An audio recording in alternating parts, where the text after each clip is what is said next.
uma tradição romana, aprendeu dos seus sacerdotes um dilema que diz: faça o que eu mando, mas não faça o que eu faço. Com Jesus é diferente. Em João capítulo 13, versículo 15, ele falou: do jeito que eu fiz, faça vocês também, porque eu vos dei exemplo. E o que ele fez? Ele não tinha obrigação de comunicar com os samaritanos, mas ele quebrou a barreira que existia entre judeus e samaritanos, para me dar e para te dar exemplo da ordem que ele nos deu. Qual foi a ordem? Em Mateus 28, versículo 19, ele falou: ide por todo mundo, pregai o evangelho a toda a criatura, batizando-os em nome do Pai e do Filho e do Espírito Santo. Ele não falou para o brasileiro pregar só para o brasileiro, nem para o português pregar só para o português, e nem para o cigano pregar só para o cigano,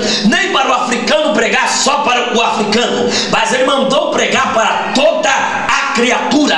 Significa que o que a Bíblia diz em Romanos 2:11, que o Senhor nosso Deus não faz acepção de pessoas, não faz separação entre os povos. Jesus, ele cumpriu, demonstrando aquilo, dialogando com uma samaritana, uma mulher que não tinha amizade cultural com ele. Ele quebra a barreira que existia entre judeus e samaritanos, deixando a samaritana admirada, perguntando: como pode um judeu conversar comigo, me pedindo água, se eu sou samaritana? Ele falou: mulher, se você conhecer o dom, que significa o presente de Deus para você agora, e quem é que está te pedindo de beber, você que ia pedir para ele, e ele te daria água viva.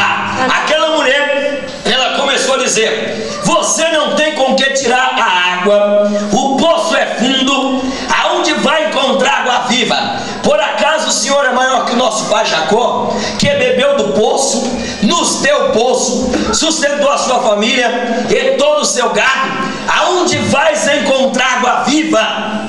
Aquela mulher estava presa na sua tradição. Ela era uma pessoa que seguia a tradição religiosa e cultural. Sabe de uma coisa, meus amados? Cristianismo não é opção de vida, cristianismo não é estilo de vida, cristianismo não é tradição familiar, nem tradição cultural e nem tradição religiosa.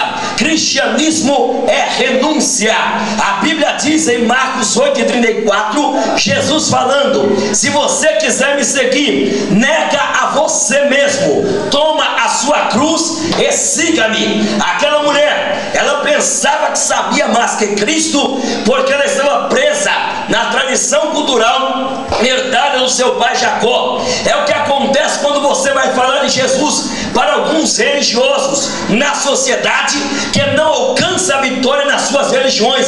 Você vai falar de Cristo, que é a vitória, e ele diz: eu não preciso te ouvir, eu já tenho uma religião, nessa religião eu já nasci e nela eu vou morrer, eu já tenho a minha opinião formada, eu já tenho o meu conceito. A Bíblia mostra o porquê disso. 1 Coríntios 2, versículo 14, está escrito: o homem natural não compreende as coisas do Espírito de Deus, porque lhe parecem loucura, e ela só se pode entender discernindo espiritualmente.